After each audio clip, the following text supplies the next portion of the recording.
the NATO members' cargo plane to go down. Now we start with U.S. The U.S. Supreme Court has extended a pause on a judge's order that required President Donald Trump's administration to fully fund food aid for 42 million low-income Americans amid the federal government shutdown. The court's action allows the administration for now to continue withholding about $4 billion from the Supplemental Nutrition Assistance Program known as SNAP or food stamps. SNAP benefits lapsed at the start of the month for the first time in the program's 60-year history. Recipients have turned to already strained food pantries and made sacrifices like foregoing medications to stretch tight budgets. The U.S. Senate has now approved compromise legislation that would end the longest government shutdown in U.S. history, breaking a weeks-long stalemate that has disrupted food benefits for millions, left hundreds and thousands of federal workers without pay and snarled air traffic.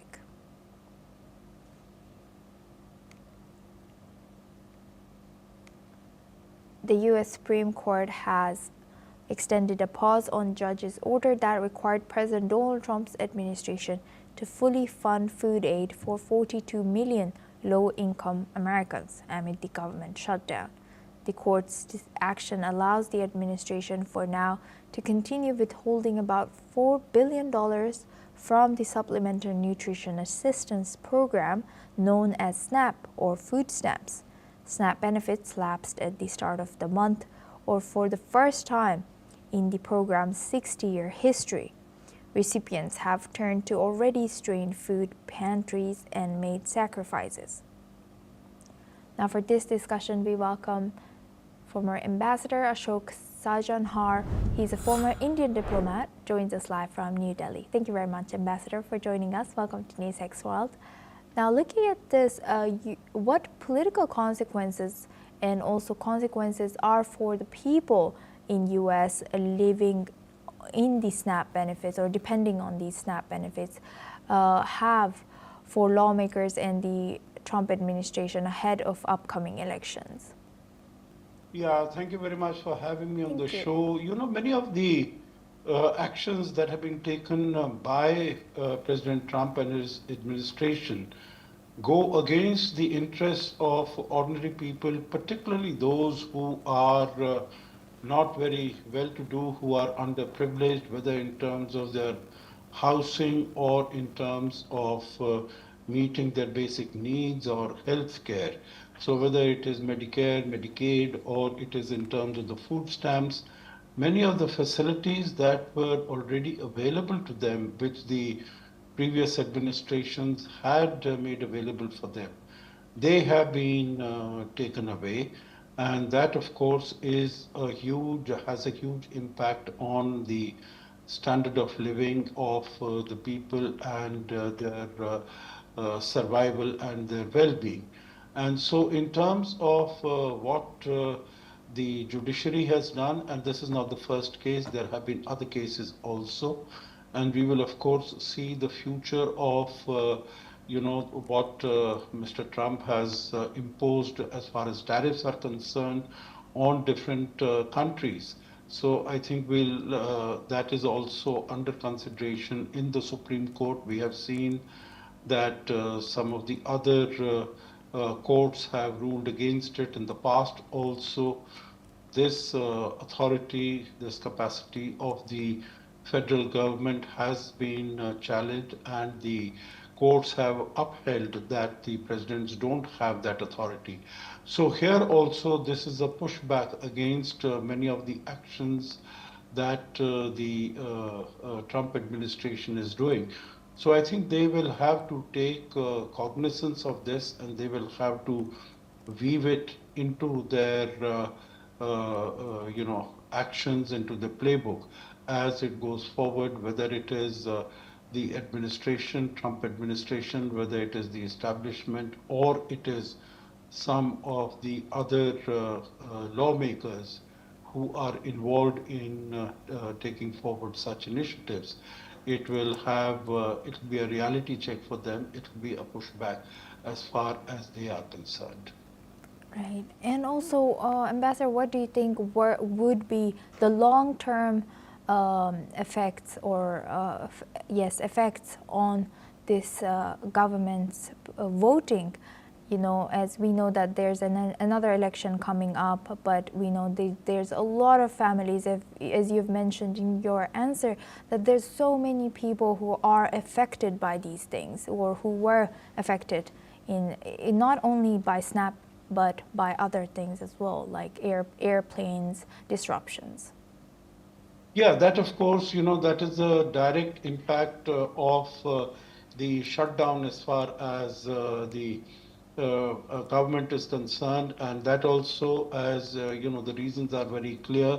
The Democrats have brought it out very clearly that it is because of the help to the impoverished in terms of the medical aid that is provided, that has always been provided to them, and that the Trump government is not willing to extend, is not willing to take forward.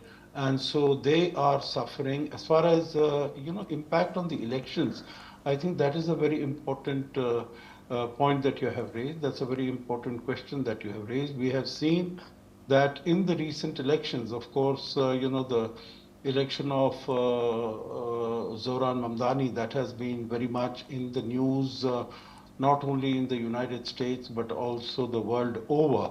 But there have been other elections also, and many of them have been won by Democrats.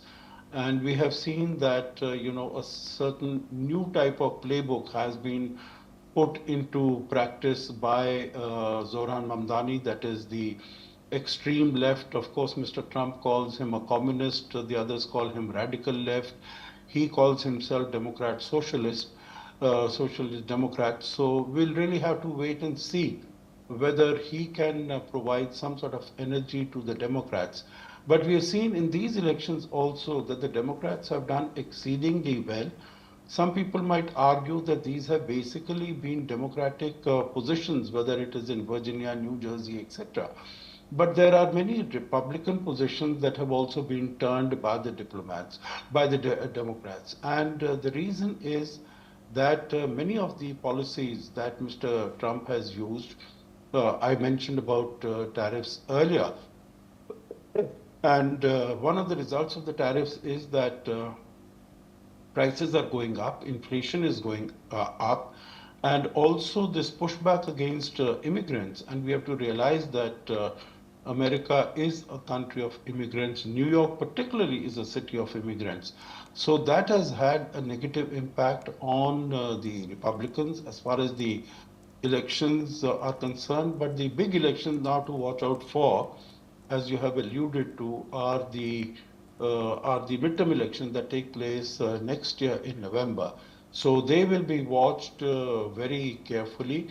Of course, we need to keep in mind that in the midterm elections, it is the party which is in power in the White House that always tends to lose because of a variety of reasons which I don't want to go into at the moment. But I think here it is, in the case of Mr. Trump, those reasons, in my view, would have been further compounded. So I think we'll really have to wait and see and analyze carefully as to what the results of those elections are. But I think it should definitely, they are not likely to be a source of happiness or encouragement to the MAGA crowd or to Mr. Trump himself. Right. Thank you very much, Ambassador, for sharing that insight. Please stay with us as we come back to you for our next discussion as well. Now, moving on to Europe, Ukrainian President Volodymyr Zelensky says the situation in Pokrovsk remains difficult. With bad weather favoring Russian attacks, he warns that Moscow is increasing assaults in the southeastern Zaporizhia region. Ukrainian forces face heavy pressure as around 150,000 Russian troops advance towards Pokrovsk.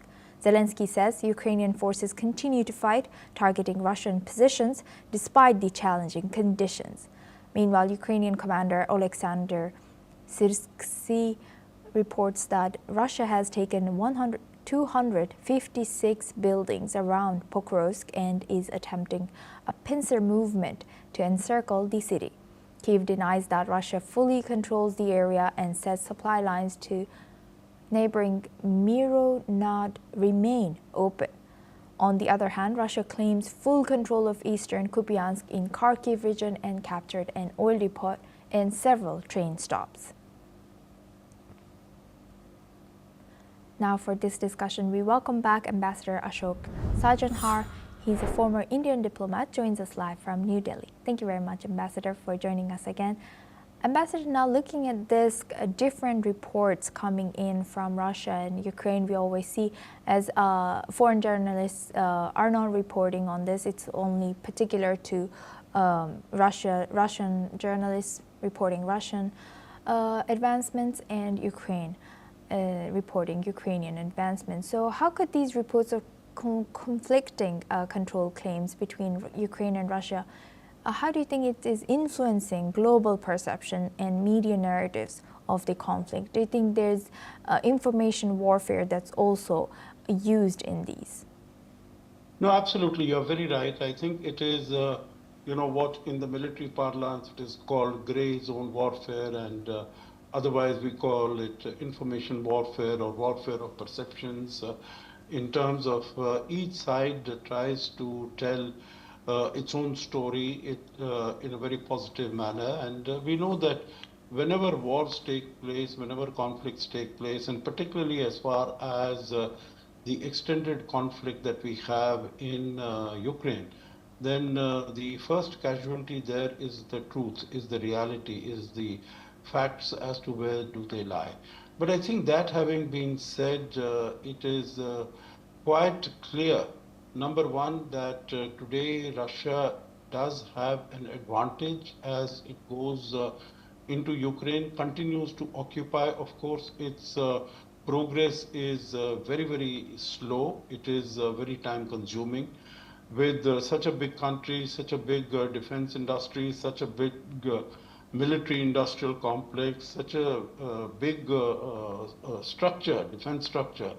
Over the last more than 3.5 years, we've, coming to close of 4 years, and it has really not been able to make all that much of progress. It is still able to occupy only about 18-20% of Ukraine. And I don't agree with those who say that, Russia has not used its full might. I think it's on the contrary that the Ukrainians have really been fighting with their hands tied back behind the walls, because they have got only defensive weaponry from the West.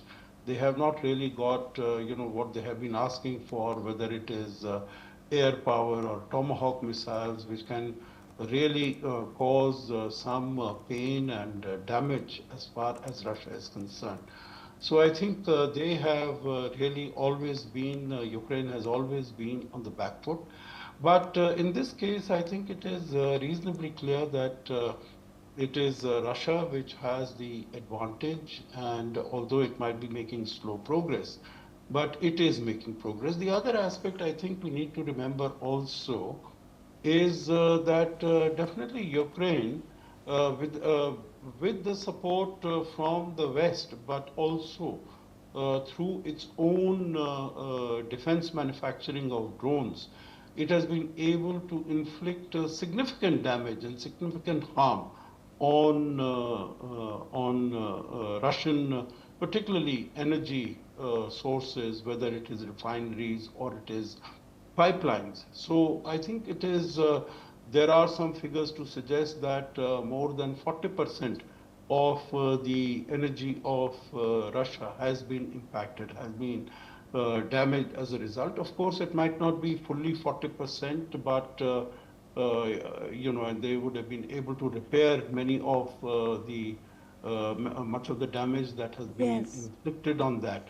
But still, there has been damage. But to bring this to an end, this is definitely Russia is in the advantageous position, is in a strong position. But it would be to the benefit and advantage of both these countries if the war were to stop, if there would be a ceasefire, because both of them, both the countries are suffering as a result of the continuation of the war. Yes, indeed. With that, I would like to thank Ambassador Ashok Sajanhar for sharing that insight. Thank you very much.